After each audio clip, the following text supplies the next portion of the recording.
that second swing back at Edmonton. I was about to say Ottawa, and that's not where they play. Or Ottinger. Or Ottinger, who, I mean, outside of what was just a fantastic phantom stick save. That was one of the most unbelievable things I don't think this is hyperbole. If you didn't see it, Ottinger losing his stick, it being right, kind of tilted on the edge of the goal line, and then the puck hitting off of it, but not going over the goal line. One of the most amazing things I've ever seen in hockey. You did have a Suter moment last night, though. You had an effing Suter moment where he got tangled up and pretty much let a goal in because he's laying on top of your netminder. As long as we're doing that, I'm going to say there was an effing Robertson moment, too, where he turned the puck over that directly led to a goal. I was like, come on, dude. All right, I do want to add this because in the series against Vegas, the series felt very much like, look, if you get a couple goals, you can play some really stout defense and you're going to win this thing, right? Against Colorado, it was like score as many goals as you can because they're not going to stop scoring. That's just the way it is. I think you kind of have to approach this the same way with Edmonton now, is we can't fold and say we're going to shell up and try and play defense and protect this win. You're going to have to go back at them and say, we're just going to keep scoring until y'all give up. And that's the only problem is they are a tougher, more physical team than I thought Colorado was. They play faster. Yeah. With McDavid, obviously, he is showing that he's the best player. He's like, I'm the best player on the ice whenever I step on here. But I think that with Edmonton, you get a 2-goal lead like that. You can't protect it in the first period. From there on, you have to say, now we got to go get 3. Now we got to get 4. Just keep piling it on this team. To your point about McDavid, we talked about this yesterday. You haven't really even seen him turn it up. He got 3 assists yesterday. Yeah, he put his cape on. Yeah, and I don't mean to discount Draisaitl either. And there are plenty of excellent players you can throw out there. Obviously, Bouchard tied it up at the end of the first period, but I want to throw one more thing out there and see if you guys can, if you think I'm overreacting. Also from the 214, I wish y'all would read this from a longtime Tolo. The company, XPO Logistics asked drivers to come into work or face a penalty. So while I'm at work, I'm Toloing. My kids are at home without power and AC. Thanks for making me laugh. And that crosstalk, I loved it because, man, these companies really don't care. I think there's plenty of times you're like, oh, I'm interchangeable for my company at a variety of workplaces. All right, tell me hyperbole or no. Because I know sometimes I love Mike. He likes to speak in hyperbole. This was the Name best, one time. In the history of the NBA. Fair he enough. Says that a lot. When it was Dwight Powell specifically? Yes. Yeah. I thought the Stars power play in the second period was one of the worst power plays I've ever seen in my life.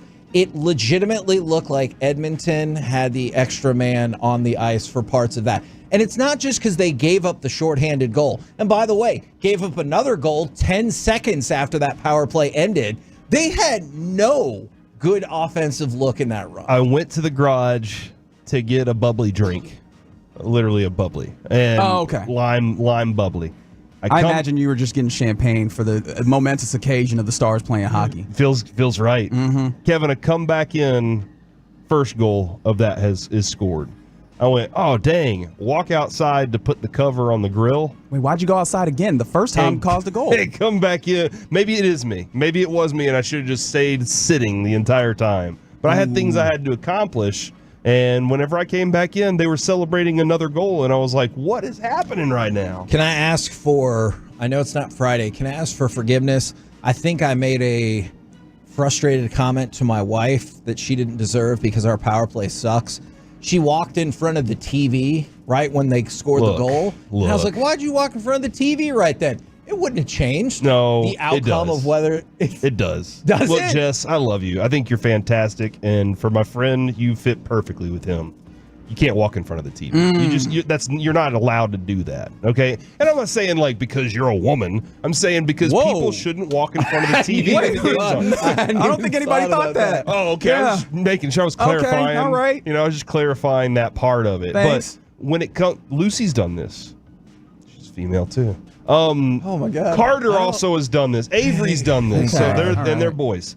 But they've walked in, and so, Kevin, what's the old saying? You make a better door than you do a window? Yes. My father-in-law, a long time ago, shortened that to just door. And so whenever anybody would get in front of the TV, Door! he'd go, door. And so the other night, the whole family's in, and Lucy walks in front of the TV, and I went, door. And he just started laughing. And I was like, oh, I stole that from you. This is a great use of this. But they got to know. You can't get in front of the TV because it's just like whenever they go away from the screen, they shrink the screen down, and now the weather tracker is going at the bottom. I feel like I'm missing something here. Or when they go to the side panel interview, I'm like, just give me the TV screen right now because something bad's going to happen. I mean, you'd feel a lot better if you had multiple TVs. It wouldn't change it, but you just I wouldn't have felt better watching this particular game, but you're right. No, I mean, especially, and I was hosting the Get Right last night, so I was not able to focus in the same way that you guys were. But from what I could tell, like I'm getting like general senses of the run of play. And after those 2 goals were scored, once you get the Oilers on the board, it felt like they controlled the run of play. It felt like they completely controlled the neutral zone, and even trying to get the pass before the pass to enter into the offensive zone. They were so aggressive in stopping the Stars there. And I'm interested in, like, how do the Stars counteract that? Because it felt like they got dominated during large swaths of this game in a way that I did not anticipate. Before we talk about how the Stars adjust, there is no question you're correct about that. And I'm specifically going to go back. I know we were just talking about it. You said the pass before the pass, both defensively and offensively. The Janmark and Draisaitl goals, they were unbelievable the way they were able to flip the ice so quickly. And I know one of them at least was an odd man rush, but not necessarily both of them odd man rush, just the expert passing as they continued to move the puck up the ice. I'm not saying Ottinger had no chance, but man, I wasn't surprised that either one of those goals went in. And you were right. That 75 seconds was very indicative of the rest of it. And you know what really sucks to go along with this? Losing. That is true. But losing Chris Tanev, who he went out after blocking a shot. It looked like it was off his foot. And I know how they're like, oh, it's a protective boot and everything like that. But the puck went off his foot. He hobbled through the bench and back to the locker room. And now you're like, what's his status going to be going forward? Because if you're getting outworked, out-hit, out-physicaled, and you lose one of your best defenders, that feels very Are you calling him soft right now? Are you saying he couldn't toughen up and get back out on the ice? Not at all. Why are you saying that about Chris Tanev, dude? He's known as one of the toughest guys in hockey. We said it. I think his body looks like a giant bruise after every game. No, it's just if he got taken out, what in the world is this going to do to your team defense going forward? Somebody texted in a minute ago and said no matter what, the Stars have to invest in speed next season. And that is something that, like, Jason Robertson during the regular season, he doesn't have to be the fastest skater because the speed of the game is not what it is during the playoffs. And he hasn't really quite adapted to that. Now, he had the 3 goals the other night, but he is not the fastest skater. He's not the most physical skater. He's a guy that's like, look, finesse is not the right, maybe finesse is the right word, but that's just his game. Well, the rest of the guys, I think Stankoven, is that him and Rope are your fastest skaters? It feels like Stankoven is for sure. I mean, and maybe he's more quick than he is fast, but because he can turn on dime because he's so tiny. But Rope is one of the fastest skaters in the league. But they do lack some speed where you would really like it. Tanev's not a fast guy. He's got great positioning, great experience, and that's a big deal. If he doesn't come back, I heard Hockey Hawk talking about some of the options that are available for if he doesn't return to the lineup. And I don't love them. I'll tell you that. I don't love them. But there's because one of the options is a 19-year-old that you're like, should he be involved with this or not? And the other one is one of your, was it the Black Aces? That wasn't Marty Turco, one of the Black Aces back in the day. Oh yeah. And so that's one of the other options. But I just love having the calming presence of Tanev on the ice. This is an interesting side note. Yeah, I get it. It's economics. It's kind of sorry, too, from the 214. I also work for one of those companies that doesn't care about his employees. But what's worse is these hotels jacking up the prices at a time of need just to make more profit. I get it. On the spreadsheet, you're like, we can make more money. But actual people are like, hey, we need help. Our power is out. And they're like, well, that's fine. You're just going to pay for it. Capitalism at its finest. Yeah. Not all of us can stay at the Omni, though. Man, that was an amazing dynamic. Mike's like, yeah, our power was out, so we all went to the Omni. I was like, oh, neat. Having a doctor wife, dude. Yeah, that's a... Get you a doctor wife, Reggie. I'm actually writing that down. that's I'm going to my work on that this suggestion to you. weekend. That is a very good point. And we'll probably talk about this Has later. Jess worked on her doctoring yet? Or is No. No? But she's trying to start a business, so Let's go! maybe in a Okay, couple all right. years. Entrepreneur wife. I like it. All right. Well- How does that like? What's the rankings on like doctor wife, entrepreneur wife? I'll various get back other- to you in a couple years. Okay, excellent. Yeah, I mean, if entrepreneur wife, if she starts like a multi-billion-dollar business, Yeah. Then she's CEO wife. she's way Oh, ahead. hell of yeah. it. Something else. Yeah. Oh, my God, for sure. Yeah. And by the way, I'm sure we'll talk about this throughout the show. I don't understand the blame that's going to me for noticing the What do you mean pattern. you don't understand it? Bringing it You to actively people. asked us, and in fact forced us to try and make a decision We tried. between Because I the saw the Rangers, trend. Stars, and Mavs. And you couldn't make a decision, and this is what happened. Because I love all my sports children equally, unlike you, Yeah. who does not. Yeah, you're Okay. trying to be a who's Deion Sanders ranking Yeah, your that's sports right. favor. Everybody ranks their kids. What's your No. active ranking right now? Yeah. Brandon and then Noah, because Noah's like, let's get up at 4 o'clock every day. By the way, Why does he talk like Mickey Mouse? that's just how I measured it. Oh, okay. All right, here, I'll put you to the test one more time. Would you accept the Rangers not winning today if it meant the Mavs were going to win? I don't know why someone is gifting me such a thing. Because the Rangers don't play today. Oh, We're yeah. the KNC Masterpiece Wait, they right don't? here on 105.3 The Fan. Now they're travel day. I thought they were playing Miami See, today, that's but an Miami easy thing tomorrow. to accept. Okay. Coming up next, the return / status of Derek Lively and the keys to close out Minnesota tonight. I mean, I just gave you one of them, and Reggie screwed it up. We'll do it next right here on The Fan. You've made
This segment of the KNC Masterpiece is brought to you by Cars for Kids. Donate today at carsforkids.org and the personal injury lawyers Frankel and Frankel. If you've been injured in a car or truck wreck, call Frankel first, 214 or 817-333-3333. With Frankel and Frankel, there is never an out-of-pocket cost. They only get paid when you win. Frankel and Frankel, the go-to car and truck wreck attorneys in Dallas. Oh, another banger for Dallas. It's Lively off the special delivery. KNC Masterpiece back here on 105.3 The Fan. The status of Derek Lively, it feels like it's trending in the right direction, but he got upgraded from doubtful to questionable. There are already some people speculating that they think he is likely to play tonight. And like I said, it's trending. I see what you did there. It's trending in the right direction. Do you guys have we went with the chop gut earlier. Do you feel one way or another about the likelihood of Derek Lively playing this evening? Reggie, what did you say earlier? You said he's 70. Yeah, I leaned to 75% in there. I'm at 64%. Okay, all right. That's a very specific number. Appreciate you doing that for me. But yeah, look, especially seeing as he was moved up to questionable on a day off. Yeah. As opposed to like game day. It makes me feel like he is better in that he's a lot closer, and it feels like, I mean, they'll get him out there, they'll get him doing pregame, and if something like does not feel right, he won't go. But it feels like he's more likely, pun intended, to go than not. And so it feels like, a good 3 out of 4 chance feels like about the right way to go for me. I would also say, I know there's been a sentiment that if he's not playing, we have no chance. I know some people have put that out there. Disagree. And I do too, because of this concept of what he is really a luxury in the NBA. Not everybody has two big men the way the Mavericks do and are able to do what they do. Now, obviously, in Minnesota, they have a plethora. Did I use that right? Mm-hmm. Yes. They have a group of them. And they have myriad, Kevin. Yes. Myriad bigs. Yes. And Naz Reid being their third option as a big. And so they have that option. But not every team does that. It is a luxury. But for this series specifically, you do need to have him fulfill those minutes, or you got to figure out something else offensively, because nobody respects Dwight Powell on the lob, and so that puts Luka in a situation where he's getting doubled and sometimes tripled. Let's be honest. Even though that 3 minutes was really bad, let's not overvalue like the time that Dwight Powell was in the game. It was a disaster. Surely Jason Kidd has learned from it, and we will not see that again. You go back to Game 3 though, and then I want to talk about like what are some other things with Lively and without Lively that you think are key for the Mavericks to win tonight. Derek Lively played 9 minutes in Game 3. Yeah. You won. Yeah. Derek Lively did not play at all in Game 4. It was a close game. So this idea, and maybe they lose. Maybe the Mavericks get blown out tonight. But I don't think you can just go into this game, or I don't think you should go into this game and be like, oh, if you don't have Derek Lively, you don't have a chance. That's nonsense. And I think the last 2 games have proven that. Yeah, I don't know that it's that aggressive, but I do think that Derek Lively means a lot to this team, and I know that feels like I'm not saying much, but I really do mean that in a grand way. Daniel Gafford, obviously, you kind of have this two-headed monster, but one of the things about Gafford is all of his plays are loud, right? Like whether it's the big blocks, they really are, or kind of some of the less than stellar plays. It feels like Derek Lively's been better at being in that middle, of giving you that consistency, both offensively, like you mentioned, that vertical aspect that really changed the way that the Mavs played offensively this season, but then also defensively. You saw in Game 4 what was the very evident thing, evolution for the Timberwolves, was they felt very empowered to attack downhill, and that got even more aggressive when Dwight Powell, and a little bit less so, but even when Maxi Kleber was in the game, they attacked those seams and they got downhill, and that's really how they got Karl-Anthony Towns going. And so I feel like that was the difference, right? Having those two guys be able to play up to similar of the standard that Luka and Kyrie play. And obviously you can still win a basketball game. This is still a talented Mavs team, but it gets a lot different when you allow those guys to jumpstart what they're doing. And I think that having Lively really limits their ability to jumpstart those things. That was really smart and intelligent Mavs basketball talk right there. Kevin, absolutely. The other part of having Lively and Gafford do what they do, though, since you've been watching the Mavericks as a Mavericks fan, you were how old when you started, Kevin? 5 or 6. 5 probably. or 6. So how many years ago was that? Oh my God, like 38. Can you ever remember in the 38 years of history of you being a Mavericks fan, this team dunking as many times as they've dunked with these two guys? No, you could probably give me a 2-season run, and I'd be like, whoa. I mean, even with know. Derrick Jones Jr. and PJ Washington, they are dunking more than we've ever seen the Mavericks dunk. In addition to being able to shoot the three, being able to get stuff at mid-range, offensively, they're as adaptable of a team as they can be whenever they have their two bigs. Yeah. And that's where I'm not concerned about the defensive side because I still think they play good, solid team defense together.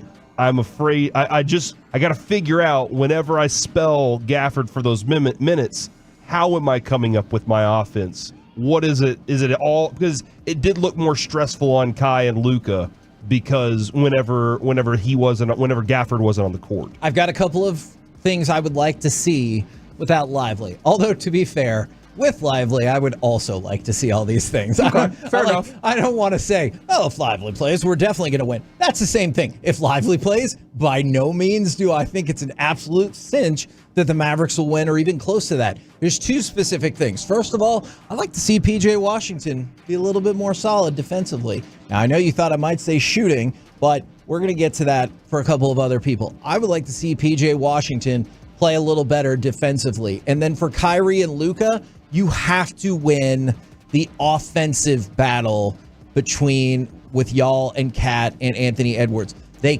crush them just because I know that it's not necessarily like a direct competition every time. You crush them in terms of shooting percentage, points, everything in the first 3 games. Game 4 was the first one where you really slid behind them, both in terms of poor shooting and in terms of lower scoring. You got to win that, and I think that propels you really far to take this game. Yeah, and especially the minutes where Rudy Gobert's off the floor because he's. For sure. I mean, it looks odd. He looks very awkward on the court, but the numbers do back up that Rudy Gobert is a defensive impact. Oh yeah. And so when he's off the floor, you have to win those minutes in a big way, and it felt like they didn't do that in Game 4. In addition to, and this was something that the night of the game, I did a post-game podcast with Locked On Mavs, and I didn't even highlight this. It was the next morning. Going back, listening to some of the post-game audio, I was like, "Oh yeah, this is right." They didn't hunt very well in Game 3. They hunted the mess out of Mike Conley. Mike Conley was in hell, and in Game 4, they didn't really do that in the same way. I mean, hell, You're right. Anthony Edwards said he's old as F.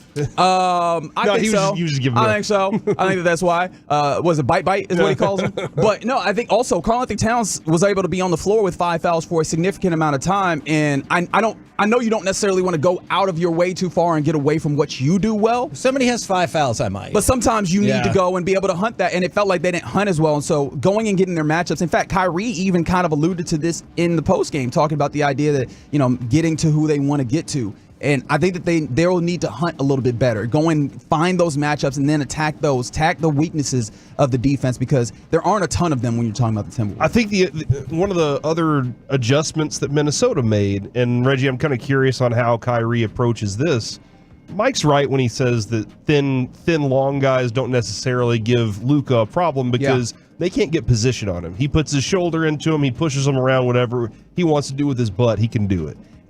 But whenever now, so what they decided was, okay, we know that Luka's going to get his. Anthony Edwards, can you please just do your best effort on him? But we got to figure out how to take Kai out of the picture. Let's put the long guy, Jaden McDaniels, on him. That was an adjustment in game that I don't know that the Mavericks or even Kai were prepared for. So they come into the game, they see it, they feel it. Kyrie Irving after the game says, look, it was something that I didn't see. I haven't seen him this whole time, so I got to adjust to that. How do you think he adjusts to it? Because I don't know that it's just the quickness of his game now as opposed to finding another way around Jaden McDaniels, or maybe just finding out, watching film and seeing his tendencies. Yeah, and I think Kyrie kind of alluded to this in some ways, and maybe this is why I'm nobody's coach or anything, but I don't know how much you change in trying to get Kyrie going. I don't think that they've necessarily done a ton when it comes to this offense and scheming things up for Kyrie Irving. A lot of times it's like he is capable of generating his shot and taking difficult shots, and it might simply be clear out a little bit more space for him to operate, like instances where you'll have an empty side for him to work isolation. And I know that Jaden McDaniels is rangy and has that size or that length rather, but if you give Kyrie enough room to operate, I feel like, especially in a game where maybe he isn't shooting as poorly, he'd be able to operate a little bit better. And sometimes it might just be doing some of that, having Luka on one side of the floor, Kyrie on one side of the floor, where one guy begins going, draws attention and kicks it over, and then the other guy can attack a little bit more freely. I imagine that might help some too. I do love the fact, though, Kevin, because during the championship run that we know about, Rick Carlisle always used this line of, it's a great challenge that we look forward to facing.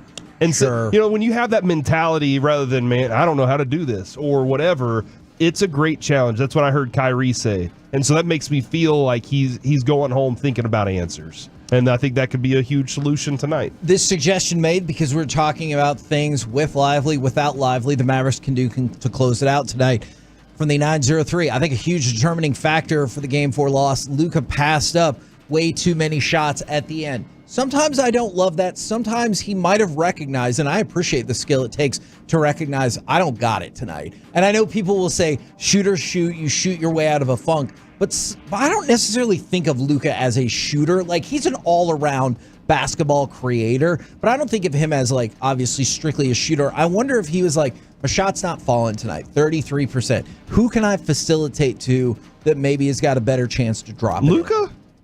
I think he did. Yeah. Okay. All right. Okay. You think that's out of character? Yeah, it is out of character. But if you think he did it already, then I can give you some credit on that. We all know the possessions where he gets the ball and everyone's guarding other people, and I'm like, but why? You should all converge around Luka, leave all see other it. four people. Yeah.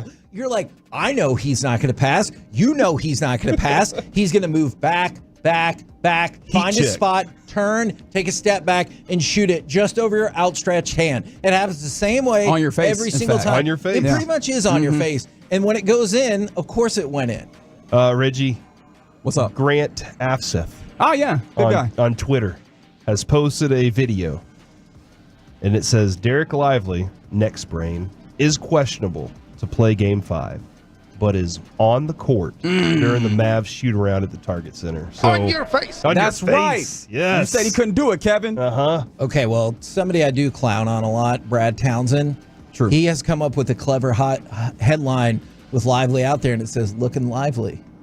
So You like that, don't you? I do. Yeah. I want to give him credit Looking for that. lively the second. So, you know what? I am up to He's shooting free throws. 68% chance he Oh, plays. okay. You're up to Just 68. a pun will get you 4%, huh? I'm up to 85%. Oh, my gosh. I was down at 20%, so this is a big That- lift for me. I have somehow slid down to 69%. wow, nice. That is confusing the way all of those percentages just shifted. Well, it But- was a different time whenever I said what I okay, said. Jerry's out on that. Oh, hold on. Let's see if we can play a game with this. Let's see if Jerry knows the answer. Hey, Jerry, are we going to talk about the Cowboys today? No. Hey, Jerry, are we going to talk about the Cowboys tomorrow? No. Hey, Jerry, do you think we're going to talk about the Cowboys next week?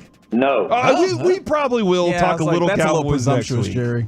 Is it? I actually can almost So- guarantee we'll talk about Cowboys next week. Maybe next Friday. But if the Stars are in the Stanley Cup final and the Mavericks are in the NBA finals, you could see how that I get would it. be. I get it, man. pretty much- Dude, we did a whole parade show.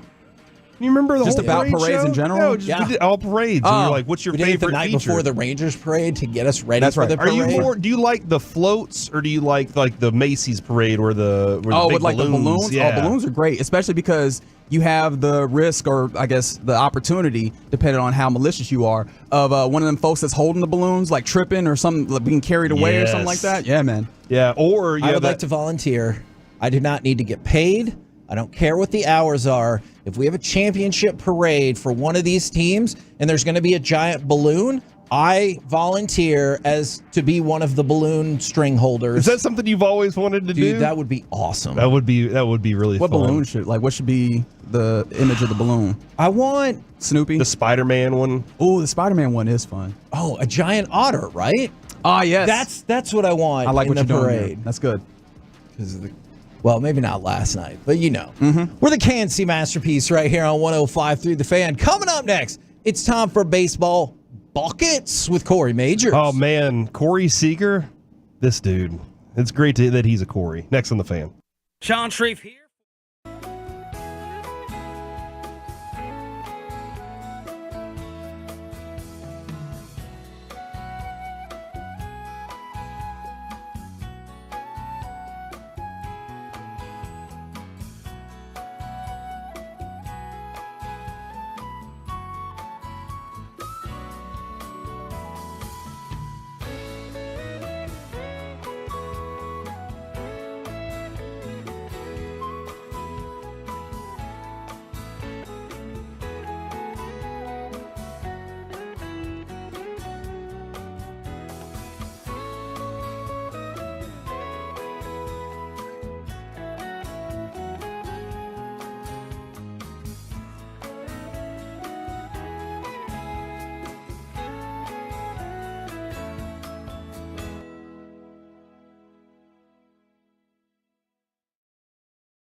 More Silverados than anyone else. This is Texas. This is Classic Chevrolet. Together, let's drive. Based on new Chevy registrations 2023. Nelson delivers, and Curry swings it to deep drive to right. Back goes McCarthy. He's at the wall. That ball is history. Corey Seager puts one in the first row of the lower deck. He has done it again. A 2-run homer, and it's 4-0.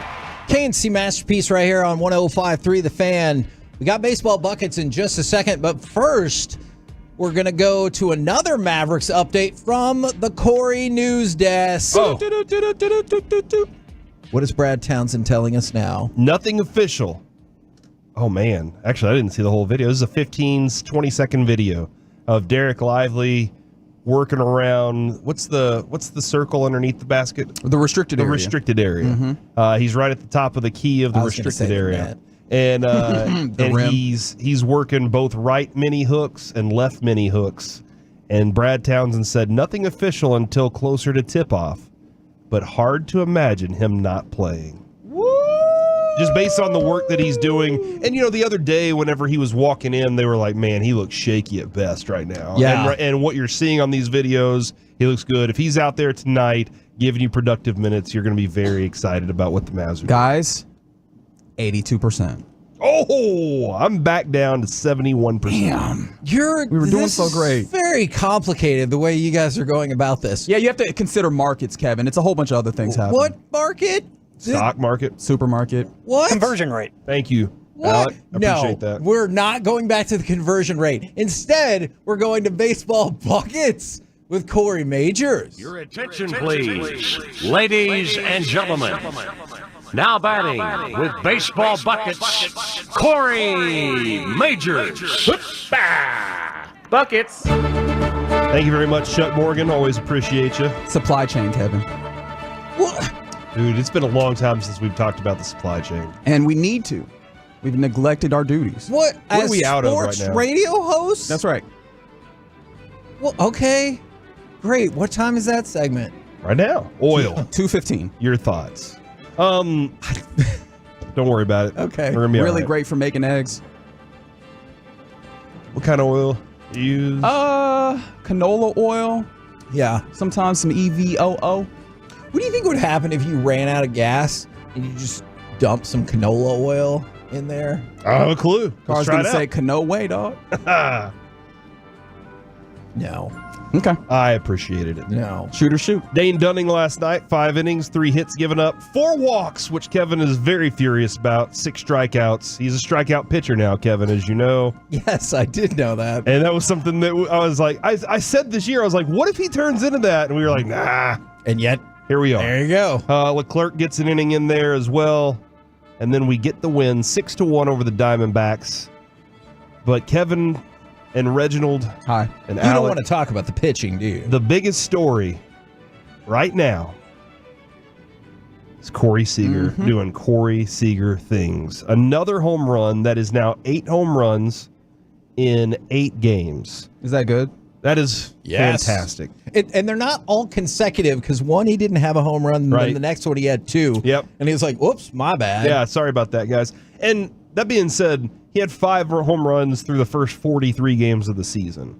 And over this stretch here in 8 games, 8 home runs. And it almost feels like he's just trying to catch up to, hey, you know what? I have a certain amount of stats I got to get to. I better get back at them right now. But I took a lot of comfort yesterday in what Bochy said when he agreed with me. And he doesn't have to agree with me on things. Sure. But there are certain times, there are certain things that Bochy does that I really appreciate. One, if you ask a tough question, he will tell you if it's fair or not. Like he will say, that's a fair question, and here's how I'm going to answer it. I know it was tough for you to even have to ask that question. Yeah. Because you don't hate me. And I love that part about it. He's like, you don't hate me. You're just asking a question that you got to ask. And it's tough, but we do have to really figure this out.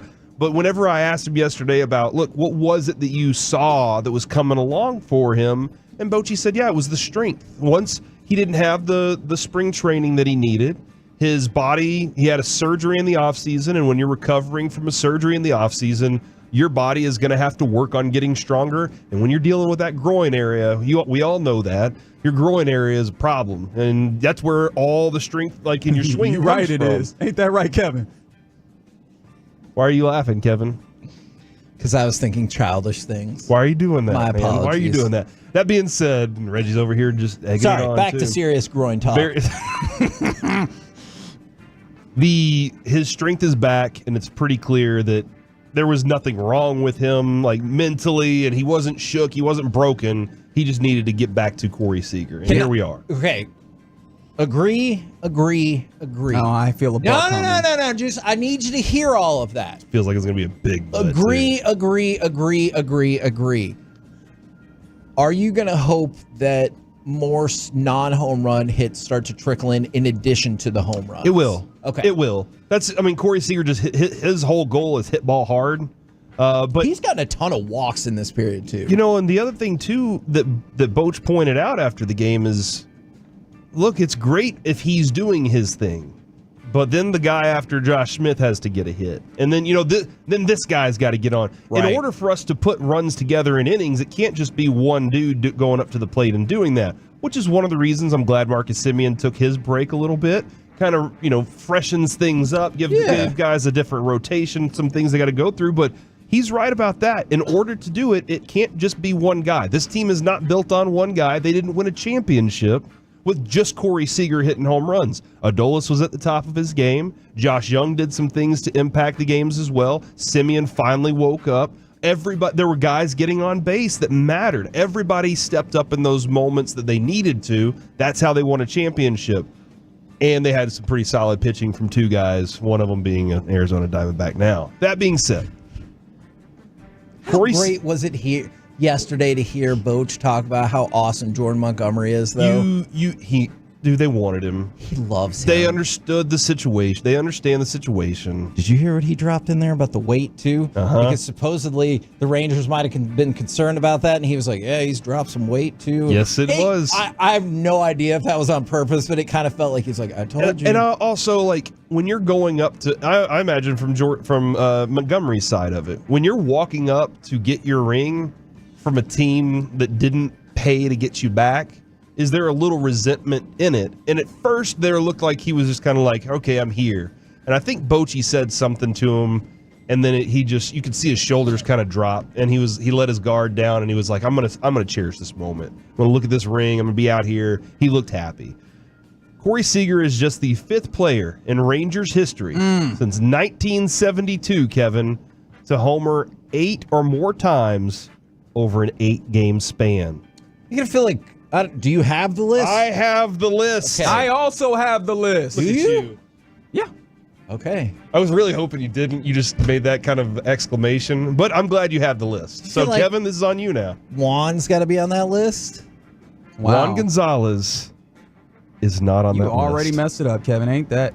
If I get, Alec, I'm do you need going some to warn help? you. If I get this next one wrong, I am screwed. Josh Hamilton. Josh Hamilton in 2012. 5 times apparently. That was the year. Wow. Yeah, that was the year, Kevin, that he had gotten all of his stats so that he could sign his contract by mid-season. And so he what I gave up said. after that. Yeah, he gave up after that. That is number 1 of the 4.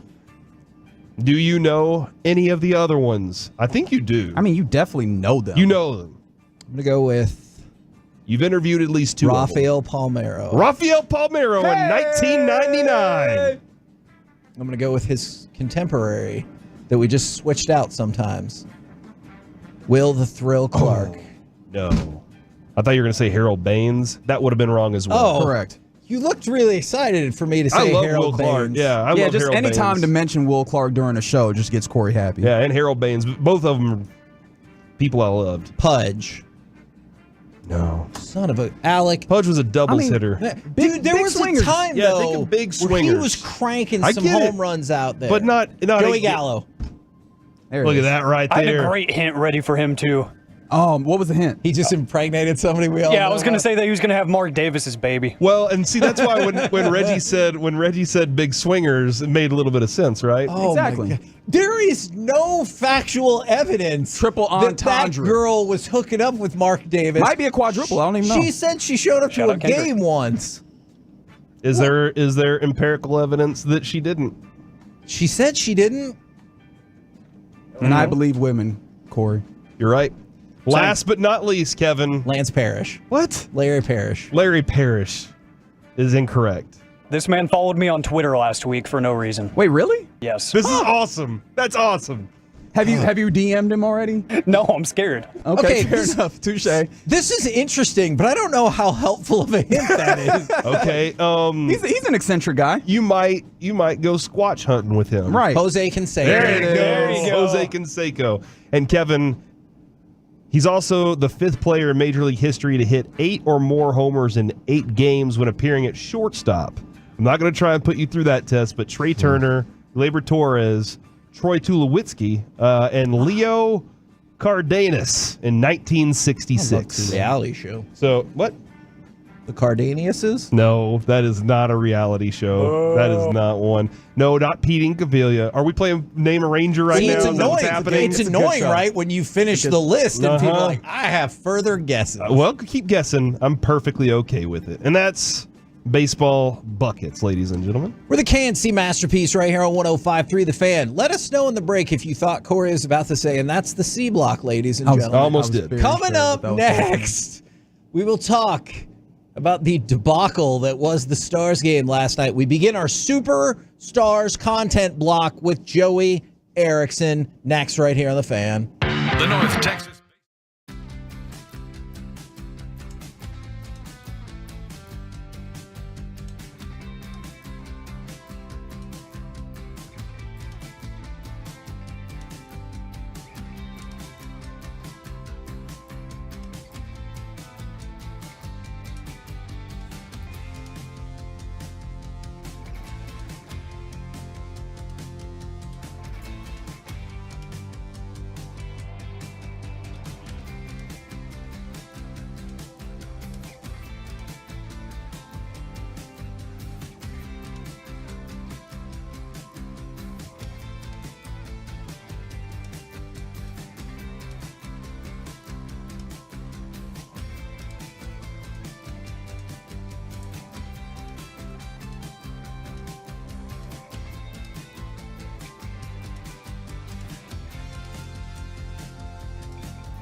The big masterpiece, KNC style, right here on 105.3 The Fan.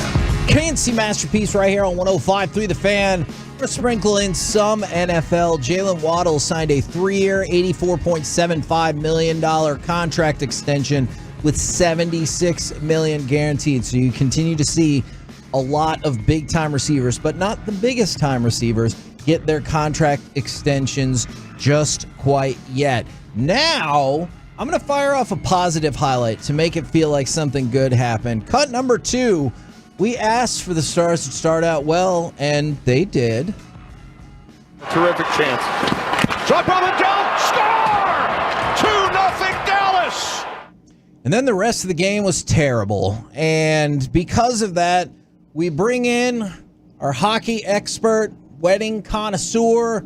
It is Joey Erickson, a.k.a. Slim Scotty.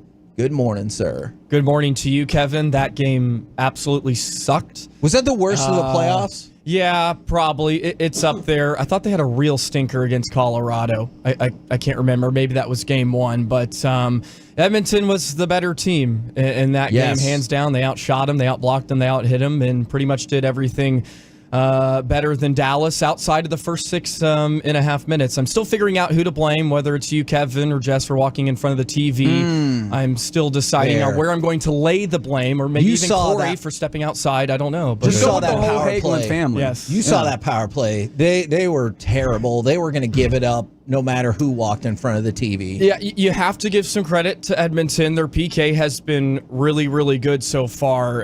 The number one issue so far for Dallas on the power play is just faceoffs. I don't think they've won an entire draw when they've been on the job. I think they're like 0 for 10 at this point, and when you're unable to get possession, it makes it really hard to find any sort of rhythm, and their entries have been brutal as well.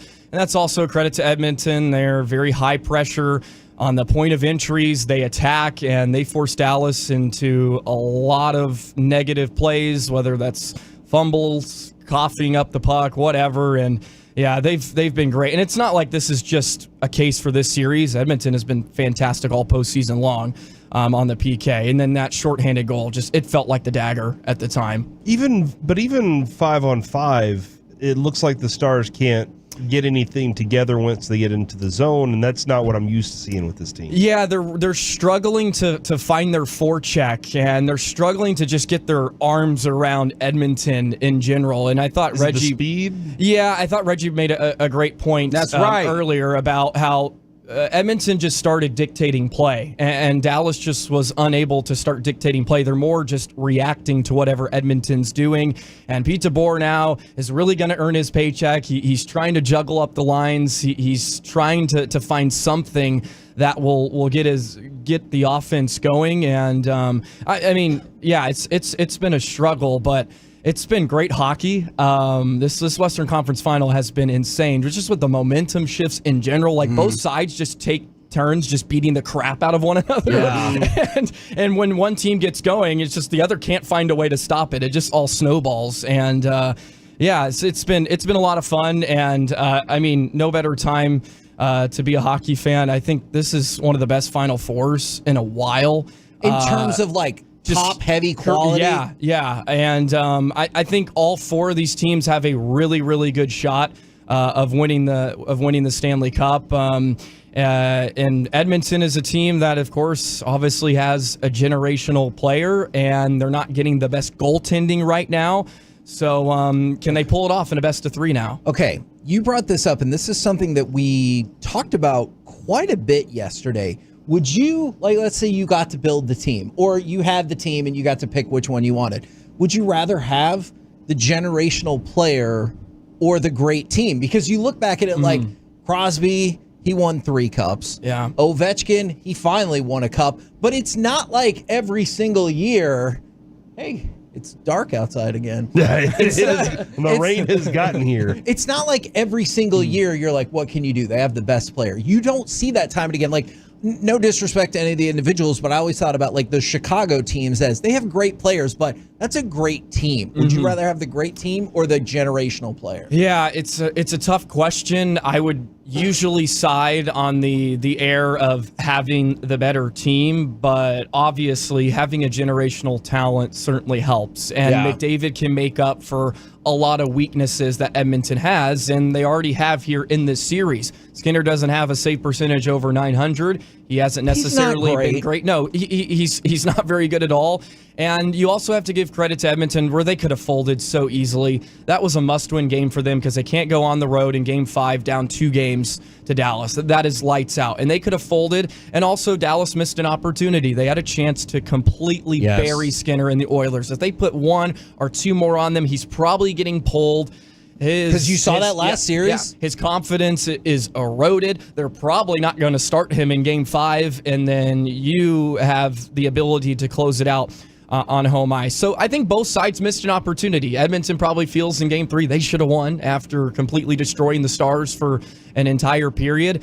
And it's been a series where both sides necessarily haven't played a full 60 minutes yet. Agree for sure. Who's going to do that more times than not here down the stretch in the final 3 games? I feel like Dallas should be able to because of their depth and because it feels like that your top line would be a little gassed from all this.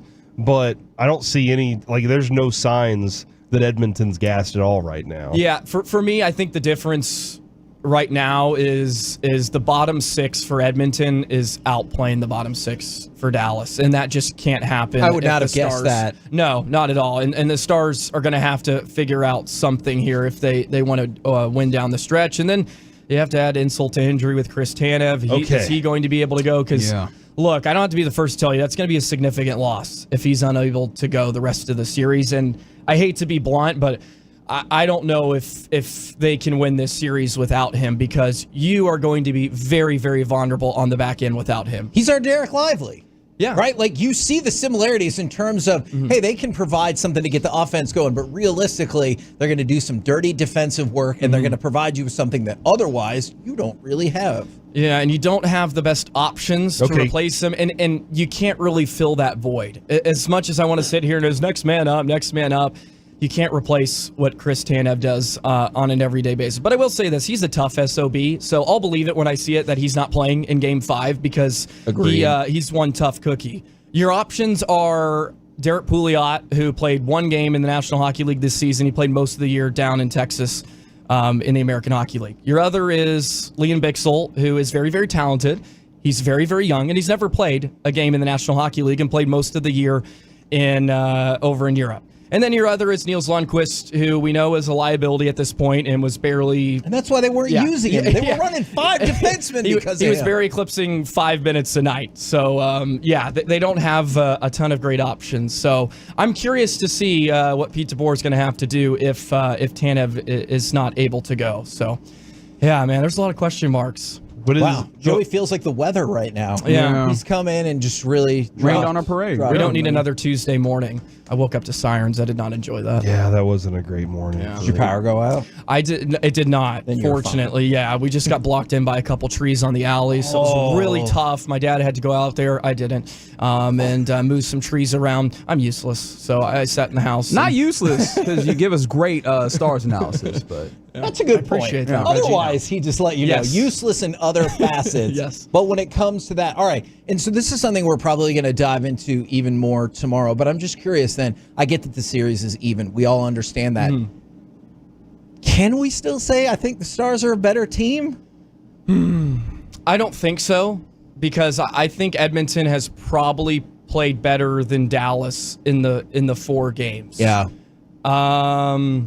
Which is a really, really tough thing to come to a realization to. But look, it's not over and crazier things have happened, right? And you just have to find a way to dig deep. And that doesn't mean Dallas can't outplay Edmonton here in the final 2 games. And you feel like, oh yeah, Dallas was the better team. I just don't think they've proved it yet. and they're going to have to prove that here. Now it's a best 2 out of 3. So I'm excited to see.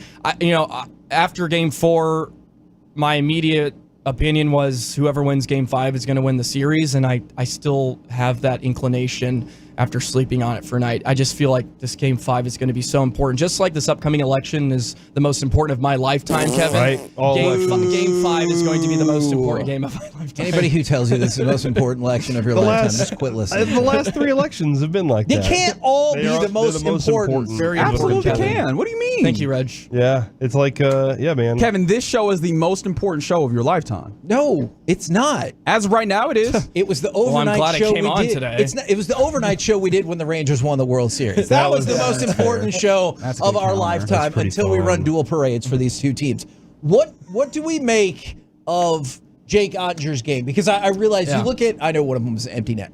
You look at 5-2, he gave up 4 goals. It's easy to be like, ooh, save percentage. But he was put in disadvantaged positions a couple of times. Disadvantageous? That's where we're going. Yeah. I wouldn't put most of those goals on him. The first one, Suter just topples over him, so he's unable to cover the rebound. The second goal was a really bad play by Suter, and Pete DeBoer even mentioned he was more upset with the first 2 goals than the shorthanded goal because Dallas lost 2 board battles that eventually led to the pass-off pads from McDavid, and then Bouchard hammered it home. The 2-on-1 that Harley played was really, really poor. That should have been an advantageous position for Harley because Connor Brown is a right shot coming down the left wing. You can't allow that pass over to Janmark because Janmark is in a position to one time at home. Harley needs to take away you either got to take the pass or you take the man. He should have took the pass away and forced Connor Brown to just beat Ottinger straight up, but you can't allow the width of the rink pass. Not just this game. Fair to say, Harley and Suter, this series has not been their finest hour. No, Harley has been very, very underwhelming, which is unfortunate. And it looks like the should be a stud. It looks like the confidence just quite isn't there. He's fumbled the puck a lot. He's just not very crisp. And you also have to take into account this year Thomas Harley is playing against top 6 forwards. It's not like last year where, he was the 5th and 6th defenseman, so he could get some more favorable matchups. He's playing against some of the best players in the world at this point against Edmonton. So there is a learning curve, and he's still a very, very young player. But, yeah, he needs to have more of an impact. And, yeah, Suter's been great all postseason, but, God, he has struggled, especially in the last 2 games. And, it's come back to hurt them. It feels like he has become the most divisive player on this team. For me, absolutely. And it started last year. It was a game against Vegas. He just completely flubbed it. Yeah, game and from 2. there on, anytime something happened, I was just like, effing Suter. And then I was at a game, and the girls behind me, they were saying that too. And I was like, oh my gosh. My buddy was like, I think they're his niece. And I was like, oh, so I'm not supposed to say it now? It turned out they weren't. Oh, It was yeah. okay. Yeah. But that's my response. Every time I see him drop his stick and then a goal gets scored or falls on top of the goalie, I'm like, come on, effing Suter. Yeah, many people were not huge fans of him, but he's been extremely good this year, to be completely fair. And a lot of that is due to the emergence of Thomas Harley. Like Suter, this year he's been able to go down to the 3rd pair, so he's not playing against a ton of top 6 forwards, and there's more favorable matchups. So he's looked a lot better, which has helped out Dallas for sure. But yeah, I mean, I think what gives you some confidence moving forward is Dallas, a lot of players for the Stars did not play very good yesterday. Yeah. Miro didn't have a great game. Duchesne didn't, and Rope to some degree. There's a lot of room for an improvement from the Stars, and you could say that almost after every loss, but Dallas just going to have to be better all around in order to take down Edmonton here a couple more times. Did you have something, Reggie? You look like you wanted to talk. Do you want to hold it over? I do want to hold it. Okay. Nice. Coming up next, Reggie's intriguing tease. But also, you just brought up somebody that I wanted to talk a little bit more about, Rope. How impactful has his return already been, and what does he still need to do? All of that, we continue our puck around and find out. Super content block next on The Fan. Full KNC masterpiece.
Do you think it's true that you've got to forget something else to remember that Uber Eats has groceries? No, that's absurd. Hey, remember when you used to be a, what was it, Pepper Lady? Pepper Lady? Wasn't it Cinnamon Sisters? Basil Babes. Saffron Squad? Nutmeg Maidens? Paprika? No, Nutmeg Maidens? I just said that. Was it Spice Girls? Doesn't sound right. Was it Saffron Squad?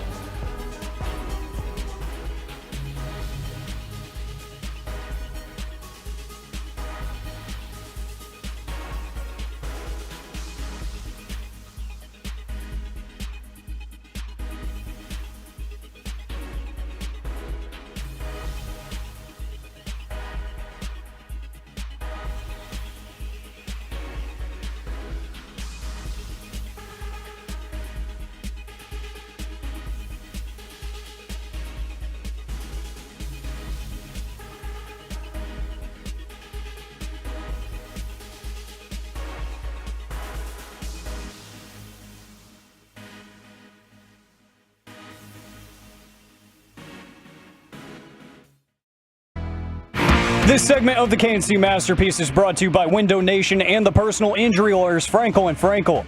If you've been injured in a car or truck wreck, call Frankel first, 214 or 817-333-3333. With Frankel and Frankel, there's never an out-of-pocket cost. They only get paid when you win. Frankel and Frankel, the go-to car and truck wreck attorneys in Dallas. Blocked in front, and it's Connor Brown, 2-on-1 shorthanded. Brown in over the line, left wing, centers, one-timer, score!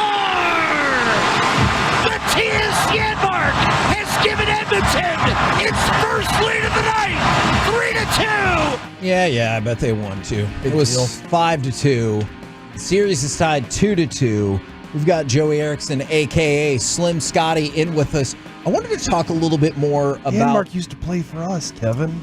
Yeah, we were due for the Janmark revenge game. I was really scared about the Kiwi Ranta revenge game. We avoided that mostly against Colorado. We did. He only scored one goal. Yeah. And it didn't really matter. I think that was in game 2, even though it became a butt clincher down the stretch there. Dallas It's true. Got a little still lemon prevared, booty. So, yeah. That is.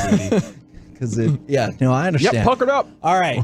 So for Rope, I know in theory, like DeBoer talks about, hey, any line he plays on or the special teams is going to make an impact. Robertson, clearly he loves playing alongside with Rope Hintz.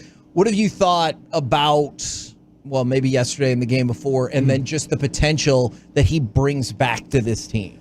Yeah, Rope's a huge addition, and from my perspective, he at least gives the Stars something that can sort of match McDavid as a number one center, and he's looked really good. He's had some juice. Unfortunately, that puck rolled on him on that breakaway. Otherwise, it may be 3-0, and we're talking about a different result.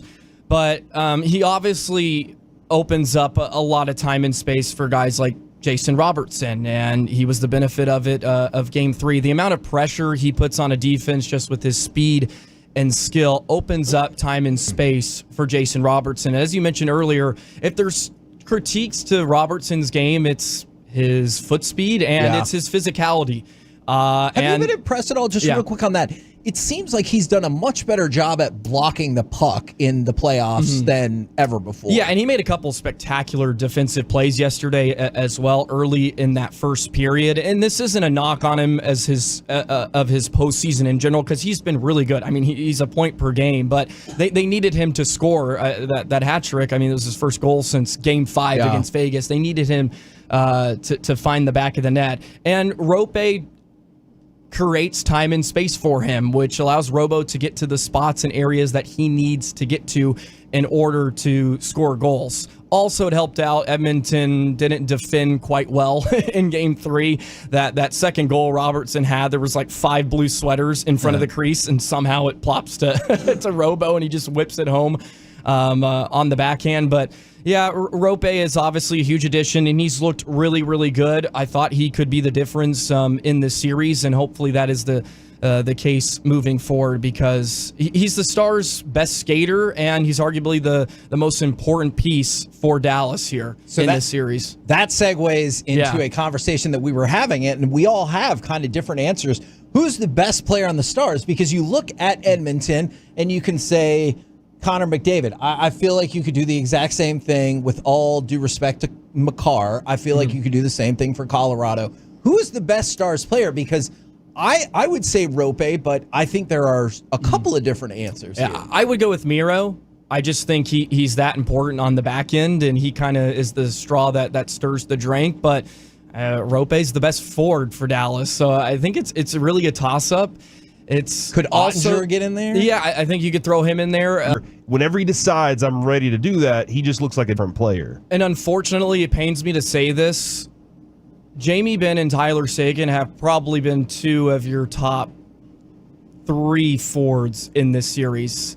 And that's not necessarily a great thing. They have been so good. They have a combined, I think, 27 points in the postseason, and we would have killed for that. They are having career postseasons right now in their early and mid 30s, but you need some other guys to really step up. And Wyatt's had a phenomenal postseason, and so has Robo, but they just need more. You always need more. So I'm curious to see who's going to have that moment. I thought that was really big in that first series against Vegas. Outside of those first 2 games, Dallas finally got some moments for some guys. Otter had that huge save against Stevenson on the breakaway. The overtime goal from Johnston in Game 3. Who's going to have that big moment for Dallas here in one of the next 2 games? Okay, my question, has the ship sailed on Pavelski being that guy? I do think Pavelski's had more moments. They haven't necessarily equated to points, but more moments. Can I still hold out hope that the old guy without a cup is going to figure it out? I don't think so. I really don't. I think this series in particular is just moving really fast. And he's been good in different facets of the game, of course. He's responsible in his own zone. He does win a lot of face-offs, so he is still having an impact, but I just don't think it's going to come on the score sheet, which is really unfortunate because he could be a huge difference maker in this series. But I would love to be wrong on that, Kevin. Yes. I would love to be wrong. We're talking in studio with our homie Joey Erickson of Locked On Stars. I did want to make sure to give you that shout out one more time. Do we have to have somebody from Locked On Mavs on tomorrow to even it out? I think that might, it's only fair if we do that. So Reggie's been on Locked On Mavs. That's true. That's what I meant. That is true. Okay, I gotcha. In your face, but it feels like during the course of this game and during the course of this series, playing in the neutral zone has obviously been super important, but it feels like also the first period, the Stars operated very easily, clean entry a lot, and then the second and third period is not even close. And so, what's been the major factor in making that big swing in the course of this game and the series? Yeah, Pavelski talked post-game, and he mentioned that they stalled out a couple times in the neutral zone, and Edmonton has done a great job of just kind of clogging it up, and Dallas hasn't necessarily really embrace the dump and chase part of their game. And as much as I would love to get very strategic and get into the tactics of everything, I think it really simply comes down to just winning battles at this point. Who's going to win more of those 50-50 pucks? You look at the second goal for Edmonton. They win 2 board battles, and it ends up on net, and they score. In Game 3 specifically, in that first period, I think TNT showed the numbers. Edmonton out-battled Dallas in the first period, and then the second and third period, Dallas heavily out-battled Edmonton. And at some point, sometimes it just comes down to really simple things. We've also noticed for Dallas in the neutral zone specifically, which they have been able to find some success, is basically just having that winger below the zone and get behind the Edmonton defense. And that's where you're seeing some of those breakaways. Yeah. So they have been able to stretch out Edmonton's defense a bit. Unfortunately, though, when you're trailing, you're going to have to take some more risks, and you're going to have to get all 5 players involved in the offense. So you're prone to give up some odd man rushes.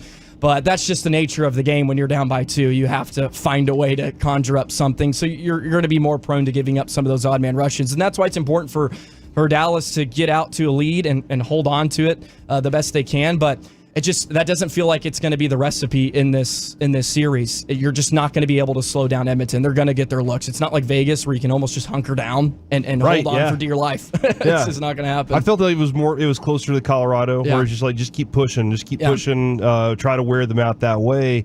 I don't feel like we've seen the best of the Stars so far at all. I mean, maybe a period here and there, but I don't think we've seen a full one of those games where we're just like, that's Stars hockey right there. Have we seen the best of Edmonton, or are they like continually on this rise right now?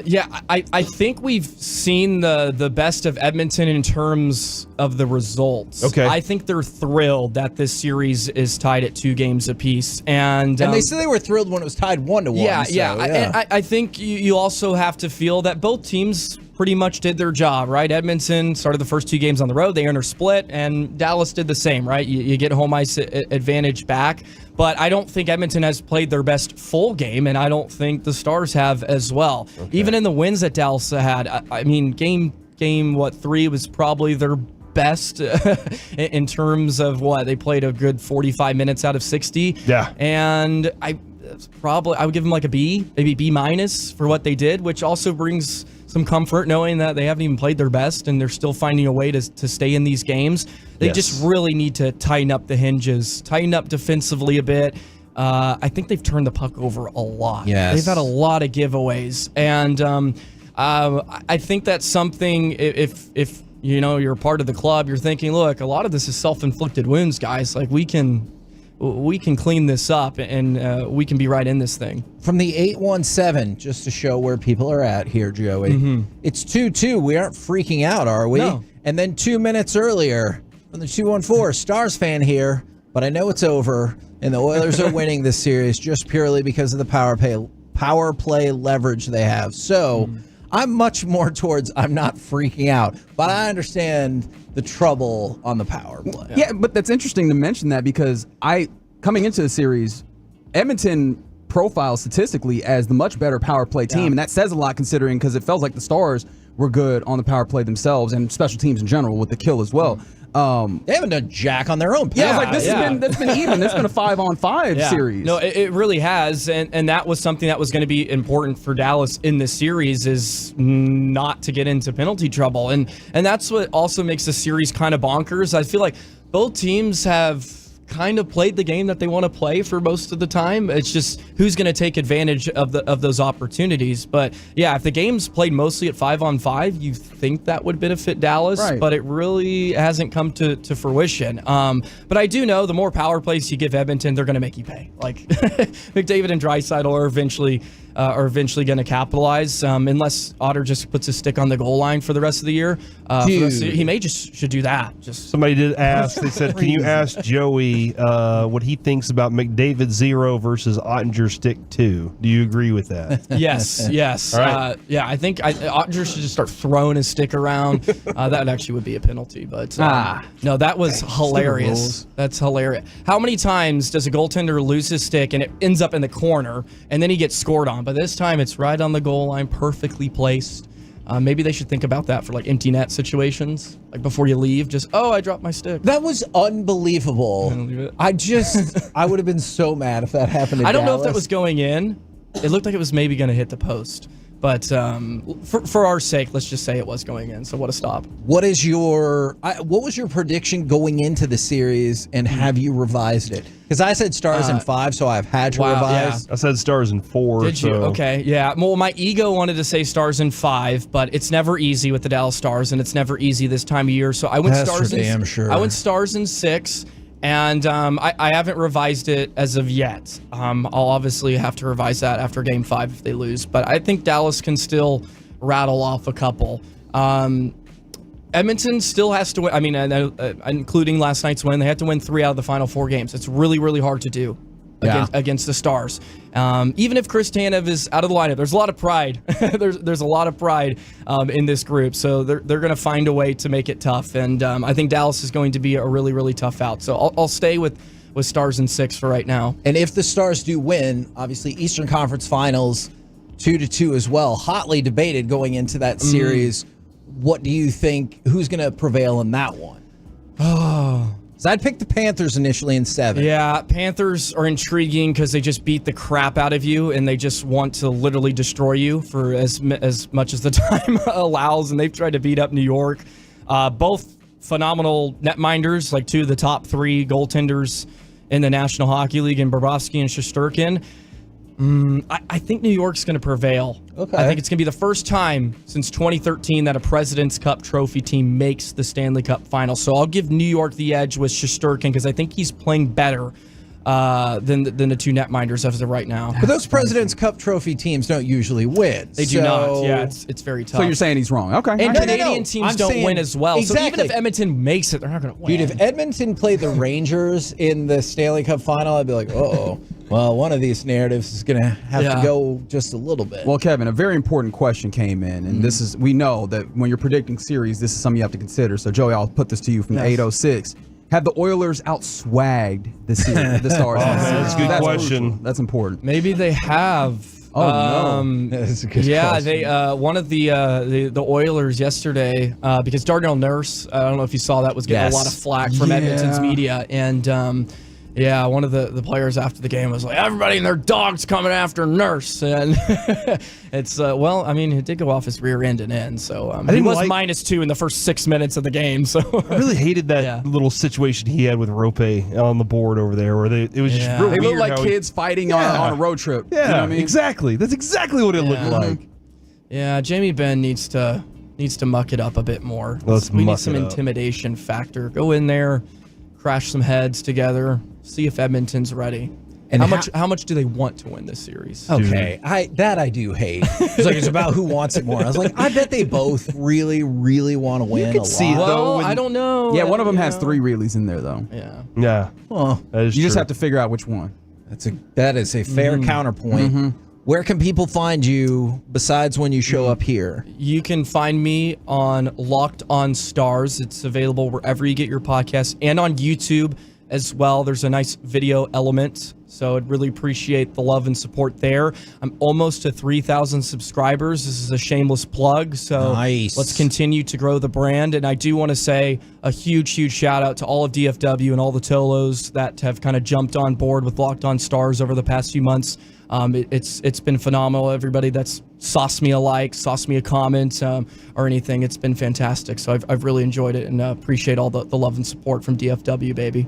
Do you have thoughts about the last thing? What does that mean? Yeah, I'm Sauce. not Is that a thing? Reggie even looks a little confused here. I'm old. Alec knows what Joe. sauce We established means. today Look that at I don't know things. so. Okay. Yeah. All right. Well, Yeah. that's a new one for me. Yeah. And I would like I'll go some ask our sauce as intern well. in the break what exactly that means. I want sauce. All right. Well, thank you very much, and hopefully we'll be talking about the Stanley Cup Yes. final. 2 And parades, Kevin, upcoming. I want them to happen at the same time. awesome. Maybe they're running alternate routes and they eventually No. both cross over. No, Oh you my don't. God. You as a person that All the way to appreciates Fort Worth. value, you want Yes. 2 separate parades. No, what I want is I want the same route but split down the middle. So they're just on each side of the street. Yeah, and they're then, just like, going down the street together at the We same could get time. all the Euros together, like Doncic and Miro, and probably just ripping like SIGs and stuff. It'd be awesome. I don't know if Miro subscribes to that. Zubov does. That part so of the maybe they parade is get going to be Zubov. rowdy as hell. Yeah, I'll give so much sauce to that one. All right. You sound like somebody's father. I don't know. I am somebody's father. Yeah, but it's not good to sound I'm like 3 it, though. fathers. I'll give you 5 out of 10 on that one. All right, thanks. Yeah. That was better than I would have guessed. Thank you very much, Thank good you. sir. Joey Erickson right here on 105.3 The Fan.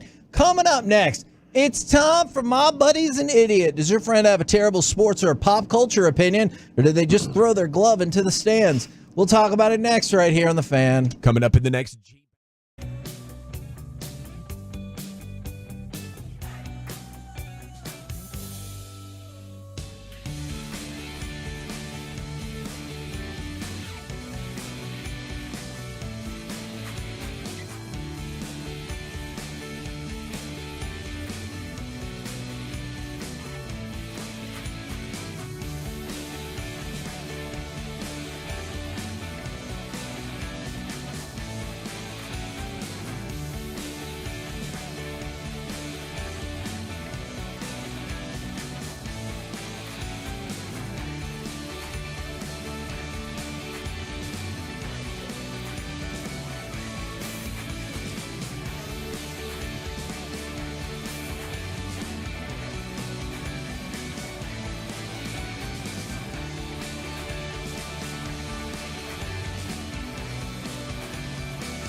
Uber Eats has Lola V products? I gotta remember that. Well, you know, they say in order to remember something, you have to forget something else.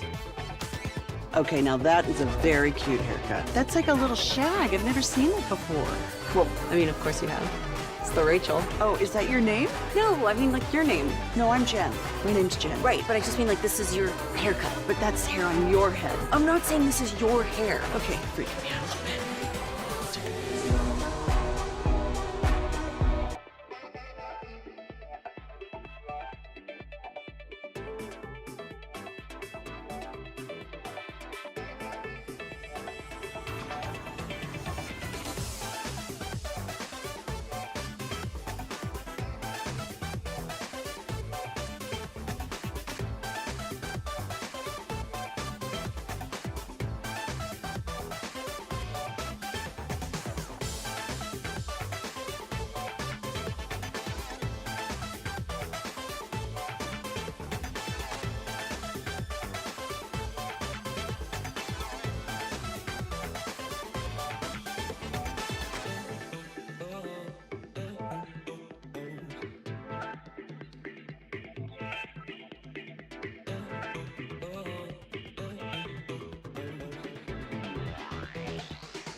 This segment is brought to you by Classic Chevrolet in Grapevine. They're the #1 Chevy dealer in the world, more Silverados than anyone else. This is Texas, this is Classic Chevrolet. Together, let's drive, based on new Chevy registrations 2023. KNC Masterpiece back here on 105.3 The Fan. Mike Bassick is out on Texas Rangers assignment. He should be back on Monday. But right now... Kevin, are you okay? Are you okay, Kevin? Yes. I have not been struck by a smooth criminal. It's time for My Buddy's an Idiot. 877-881-1053. Does your friend have a terrible sports or pop culture opinion, or will they not let you have french fries? Huh? We'll get to that in 1 second. I'm going to play you a bit of audio. I think I agree with Jorge Lopez. It's not going to end up mattering because he got DFA'd anyway. But Jorge Lopez... The Mets have been having a tough run. They had a players-only meeting yesterday, and he just threw his glove into the stands. Over the netting, mind you. Yes. I found that to be impressive. After he got ejected. So let's go to cut number 9. The question was, do you regret throwing your glove into the stands? Tell me what you hear, because a lot of people interpret it one way. I'm not sure if that's what he really meant to say. No. No, I don't regret it. I think I've been looking the worst team probably in the whole MLB. So, whatever happened. So, whatever they want to do, I'll be tomorrow here if they want me. Whatever they want to do. So, now, the worst organization on the planet. See, I'm not sure about that. Okay. I think he was trying to say the way that they're playing. I've been the worst effing teammate.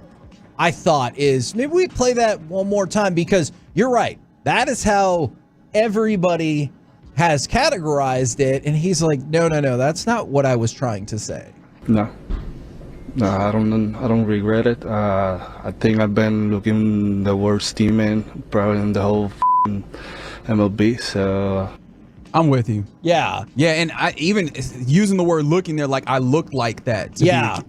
I'm with you there. And this is why I have vehemently supported. You remember when Yu Darvish was here and people got on him like, you can speak English, why are you using translator? Things get lost in translation. Yeah. And I never blame anyone, never fault anyone for being like, look, this is added protection for me, whether it's just a filter for whatever I'm saying, if that person's gonna nice it up, or if it's just, making sure that person now has the opportunity to get this squared away and make sure that my intent gets across. Because that easily, there's a lot of people that have taken that into a different way than I think that he meant it. So there are multiple reports saying that he's being DFA'd by the Mets. And then, of course, that has led to people saying, hey, we need help at reliever. Yeah. Would you be interested in Jorge Lopez?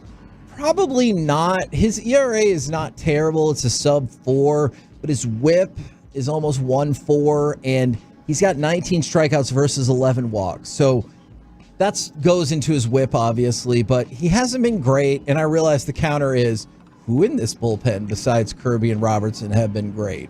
Yeah. Can I submit a secondary? My buddy's an idiot in this story. Apparently, their manager calls him Lopey. Oh. That doesn't hit the ear right, does it? I understand that's kind of the formula when you come up with nicknames in a sports locker room, clubhouse type situation. Sleepy, happy, grumpy, Lopey. I don't think that's what we're doing there. All right. But I get where you're at. For some, okay, you just know all of them, huh? Mm-hmm. You just wanted to demonstrate your knowledge of the dwarves, huh? Kinda. Okay, very good. Did that make you feel better? A little bit. Okay, awesome. But you just slash off the end and put a Y. But Lopey doesn't feel right. Yeah, that I'm with you. We didn't save any time here. Because Lopez is right there. Yeah. So is that what? But you always add a Y sound, an EY sound, or an sound on the end of. That's how you do Would it. Loper Otter, be better? Lopey. Yeah, that's how you do it. Man, I don't know if you were prepared for that. All right. Let's talk about French fries. Always. Tater tots are the best French fry. No, they are not. Stop this nonsense. Tater tots are better than French fries. It's Disagree. Absolutely fact. Strong disagree. Well, too bad for you. Well, y'all love potato wedges too? Yeah. Mm-hmm. Okay. I don't. See, I understand his stance more than yours then, because it feels like you're getting a lot of just kind of mushy to potato with the tater tot. So in a similar way, the potato wedge, you're gonna be tater tots are crunchy all the way through. They're supposed to be. Okay. Well, they're supposed to be crunchy on the outside. And then you get the kind a little bit on the inside. Yeah. But potato wedges are just soft all the way. What are your thoughts here, Kevin? Oh, he's talking nonsense. The crispy potato wedge is top notch.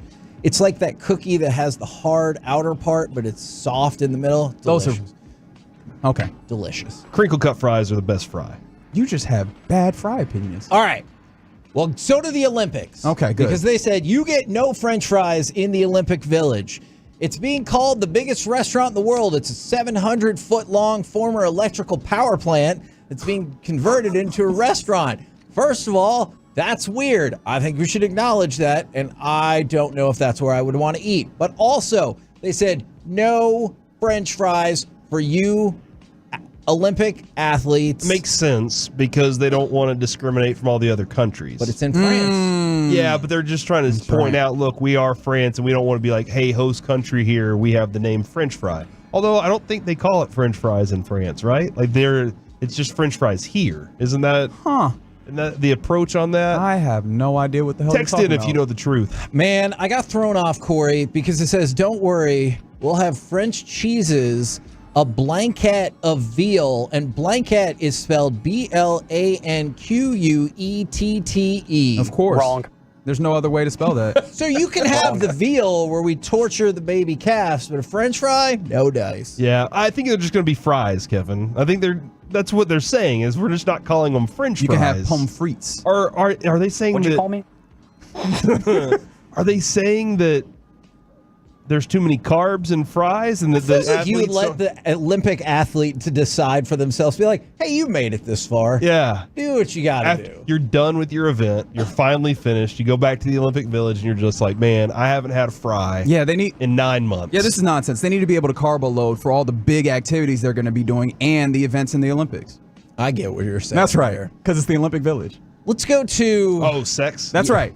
They do a lot of I mean, just imagine how many ripped Olympic bodies are in one place, and you got time between events. Yeah. What else are you supposed to do, Kevin? No, I don't disagree with that Remember at all. when they made those beds out of like cardboard though? So They thought that was going to stop somebody. They won't be sexing. Because apparently the only way that you can do that is on a bed. On a real bed. That's right. Or a sink.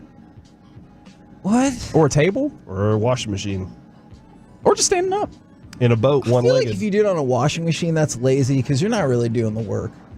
That's fine. The washing machine. Nobody's asking me to be like not lazy. Okay.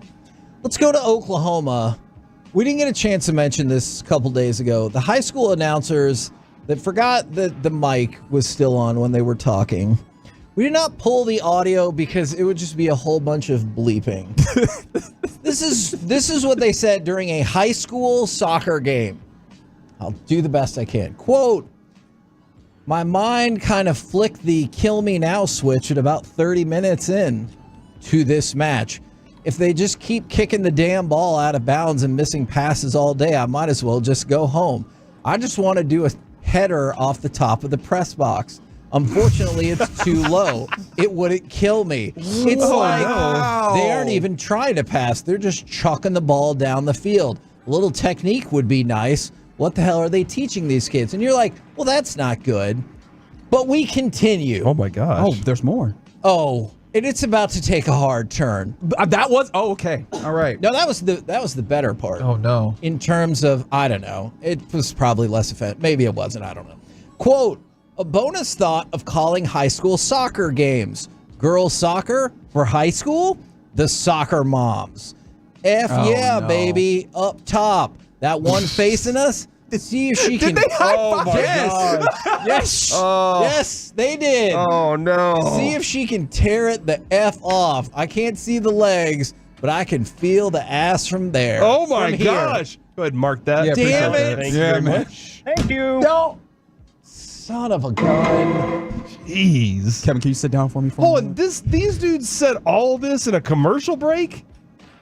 Or Yeah, was they this were talking a lot. It sounds like Yeah. multiple times over they just kept forgetting. They maximized the minutes of the commercial break. Now they did it in a horrible, horrible way that you should know that your mic is probably still on. Apparently, this was in a third place match during the state championship tournament. Oh, so I definitely get where that first part, the second part, y'all on your own. But that first part, we've all been covering some sport and been like, yeah, this is not the best product that I've ever watched in my life. And you know what? As a noted complainer, sometimes you just got to let that go. That makes you feel better. It's a little bit of catharsis. But yeah, make sure you're not in front of a microphone when you do that, dog.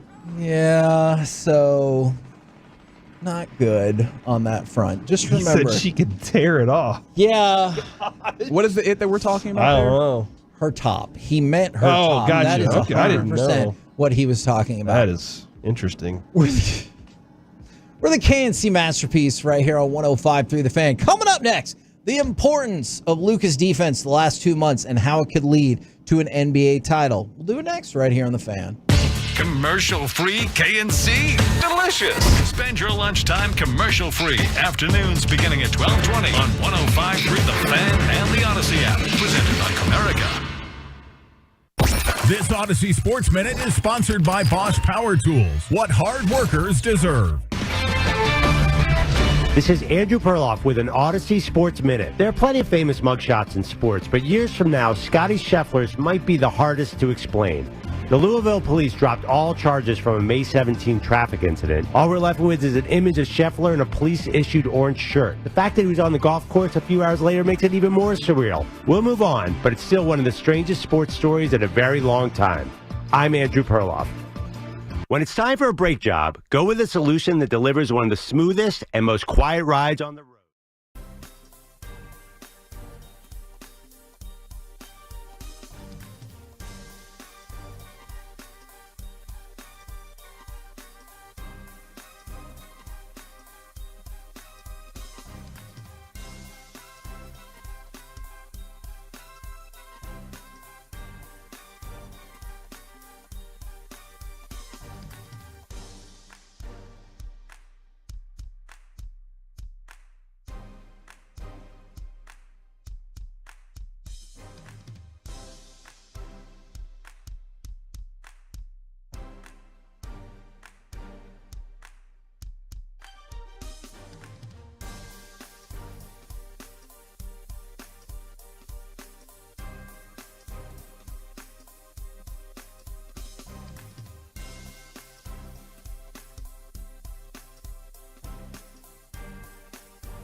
Uber Eats has Lola V products? I gotta remember that. Well, you know, they say in order to remember something, you have to forget something else.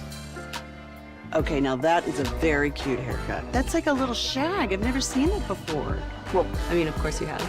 It's the Rachel. Oh, is that your name? No, I mean, like, your name. No, I'm Jen. My name's Jen. Right, but I just mean, like, this is your haircut. But that's hair on your head. I'm not saying this is your hair. Okay, freaking me out a little bit.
You're about to be masterpieced, KNC style, right here on 105.3 The Fan. KNC Masterpiece right here on 105.3 The Fan. Let's talk about the importance of Luka's defense the last couple months, and could that help close out Minnesota?